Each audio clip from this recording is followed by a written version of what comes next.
India জনসংখ্যায় পৃথিবীর মধ্যে দ্বিতীয় স্থানাধিকারী দেশ। বিপর্যয় এখানে ঘটতেই থাকে।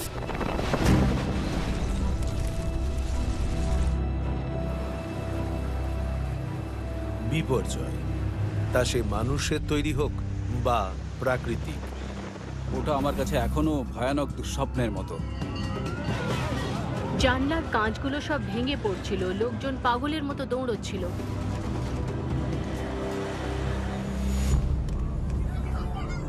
এই ঘটনাটা আমাদের শিখিয়ে দেয় যে কি কি করা উচিত নয়। একটা শব্দে বললে যাচ্ছে তাই অবস্থা, একদম যাচ্ছে তাই।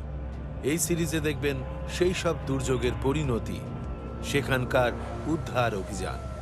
আমরা খুব তাড়াতাড়ি সব সরাচ্ছিলাম। শুনবেন এই সব দুর্যোগের কারণ সম্পর্কে বিশেষজ্ঞদের মতামত।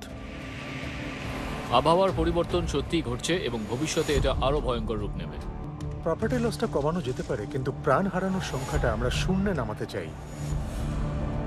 Decoding disasters.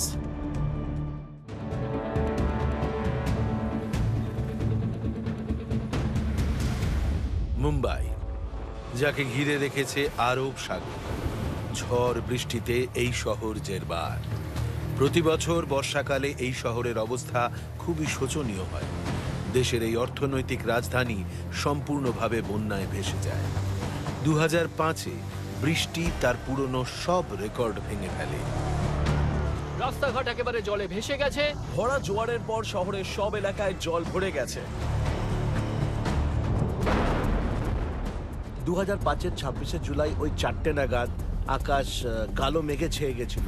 মোট বৃষ্টিপাতের বেশিরভাগটা হয় শহরতলি অঞ্চলে, 944 মিলিমিটার, যেটা এই শহরের বার্ষিক গড় বৃষ্টিপাতের 40%-এর কাছাকাছি। মুম্বাইয়ের রাস্তাগুলো পরিণত হয় খরস্রোতা নদীতে। ঘন্টার পর ঘন্টা মানুষ গাড়িতে আটকে থাকেন। ট্রান্সপোর্ট সিস্টেম ভেঙে পড়ে। একটু নিরাপত্তার খোঁজে মানুষ হাঁটতে থাকেন। জীবন যেন পুরোপুরি থমকে যায়। 500-রও বেশি মানুষ প্রাণ হারান। 2005-এর বন্যার সময় আমরা প্রায় শহরের বেশ কিছু এলাকা এক সপ্তাহ ধরে প্রায় জলের নিচেই ছিল। 2021-এর 11 জুন তুমুল বৃষ্টিতে মালাডের মালবানি এলাকার বস্তির সরু অলিগলিগুলো ভেসে যায়। এরপর কিচ্ছু জানান না দিয়েই বেঠিকভাবে তৈরি একটি বহুতল বাড়ি ভেঙে পড়ে। হঠাৎ করে একটা ভয়ানক আওয়াজ হয়, বুঝতেই পারিনি যে কি হলো। সবাই অবাক হয়ে বাড়িটা ভেঙে পড়ার প্রধান কিন্তু বৃষ্টি। দেখতেই পাচ্ছেন এই বাড়িটা ভেঙে গেছে।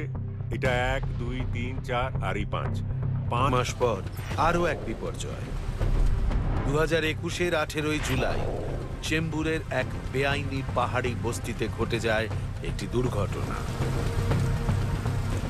সারা রাতের ভারী বৃষ্টির ফলে ভয়াবহভাবে মাটি ধসে পড়ে আর নামার পথে 5টি বাড়িকে ভেঙে গুঁড়িয়ে দেয়। যখন এই ঘটনাটা ঘটে তখন রাত প্রায়। আমি দেখলাম ভারী বৃষ্টি এবং লাইভ ইলেকট্রিসিটি এই কঠিন উদ্ধার কার্যকে আরো জটিল করে তোলে। আর আমরা যখন বাইরে এলাম, প্রতি বর্ষায় ন্যাশনাল ডিজাস্টার রেসপন্স ফোর্স বা NDRF একদম প্রস্তুত থাকে। দমকল বাহিনী এবং অন্যান্য স্থানীয় উদ্ধার বাহিনীর সঙ্গে ওরাও কাঁধে কাঁধ মিলিয়ে কাজ করে। আমাদের অনেক মিটিং হয়। বিভিন্ন 3টে টিম স্থায়ীভাবে মুম্বাইয়ে নিয়োজিত রয়েছে। প্রতি বছর বর্ষাকালে গড়ে প্রায় 500 বারেরও বেশি ওদের সাহায্যের প্রয়োজন হয়ে পড়ে।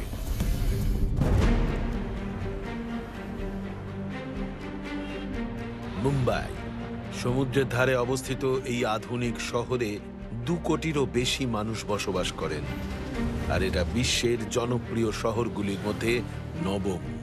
লোকজন বলে বোম্বেতে বন্যা হয় কেন, মানে এটা খুবই আধুনিক একটা শহর যার ড্রেনেজ সিস্টেম এত ভালো। আমার মতে এটা একেবারে ভুল ধারণা। এখানকার ড্রেনেজ সিস্টেম 50 বা 60-এর দশকে ভালো ছিল, আর সেই ড্রেনেজ সিস্টেম এখনো আছে। কিন্তু ওই ড্রেনেজ সিস্টেমের ক্ষমতা বর্তমান শহরের আকারের তুলনায় যথেষ্ট নয়। সেটা ভৌগোলিক বিস্তৃতির প্রেক্ষাপটে হোক বা এখানকার বর্তমান জনসংখ্যার প্রেক্ষাপটে হোক, এর ক্ষমতা যথেষ্ট নয়। প্রতি 2.5 বর্গ কিলোমিটারে 70,000-এরও বেশি মানুষ নিয়ে মুম্বাই বিশ্বের জনবহুল শহরগুলির মধ্যে একটি। পুরো শহরটাই এখন কংক্রিটে মোড়া। মাটির ভেতর জল ঢোকার কোনো জায়গাই নেই। চারিদিকে শুধুই সিমেন্ট আর কংক্রিট।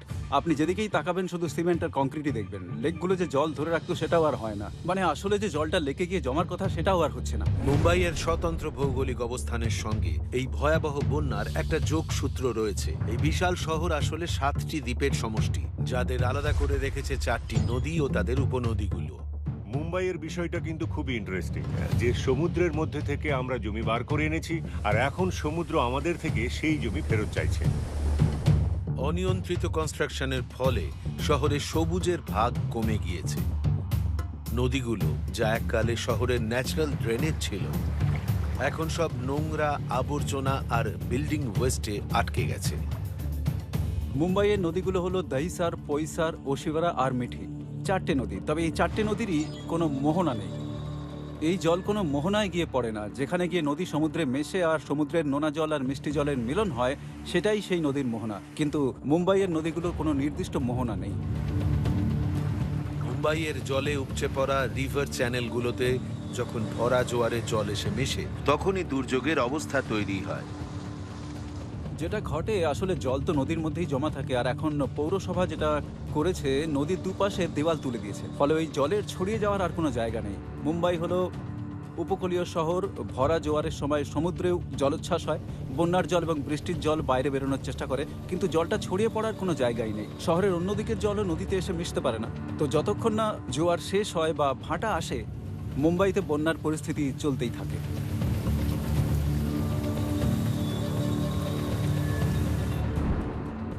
মুম্বাইয়ের বন্যার সমস্যার ক্ষেত্রে জলবায়ু পরিবর্তনেরও ভূমিকা আছে। আরব সাগর, যেখান থেকে এই শহরের উৎপত্তি, বর্তমানে পৃথিবীতে এর জলই সবচেয়ে দ্রুত গরম হচ্ছে, যা এখানকার মনসুনের ধরনকেও প্রভাবিত করছে। অনেক ভারী বৃষ্টিপাত হচ্ছে এবং পূর্বাভাস পাওয়া কঠিন হয়ে যাচ্ছে। শুধুমাত্র ইন্ডিয়া নয়, অন্যান্য জায়গাতেও আমরা নিঃসন্দেহে আবহাওয়ার প্যাটার্নের পরিবর্তন লক্ষ্য করছি। আগে যা ছিল তার থেকে আরো 3 সপ্তাহ যোগ হয়েছে বর্ষাকালের সময় সীমায়। আমরা লক্ষ্য করেছি বৃষ্টির পরিমাণ বাড়ছে, হিট ওয়েভও আগের থেকে অনেক বেড়েছে। যে আঙ্গিক থেকেই দেখি না কেন, আবহাওয়ার পরিবর্তনই আসল কথা। এটা ঘটছে, তার প্রভাবও পড়ছে এবং ভবিষ্যতে এটা আরও ভয়াবহ রূপ ধারণ করবে। বর্ষাকালের অনিশ্চয়তা বৃদ্ধির ফলে মুম্বাইয়ের ইনফ্রাস্ট্রাকচারের সঙ্গে তার বিরোধ বাঁধছে, আর তার প্রভাব পড়ছে সামাজিক ও অর্থনৈতিক স্তরে। 2005-এর বন্যা এই শহরটাকে 3 দিনের জন্য পুরো স্তব্ধ করে দিয়েছিল। আনুমানিক অর্থনৈতিক ক্ষতি ছিল $200 কোটি। যে 70 লাখ যাত্রী লোকাল ট্রেনে যাতায়াত করেন, এমনকি পাব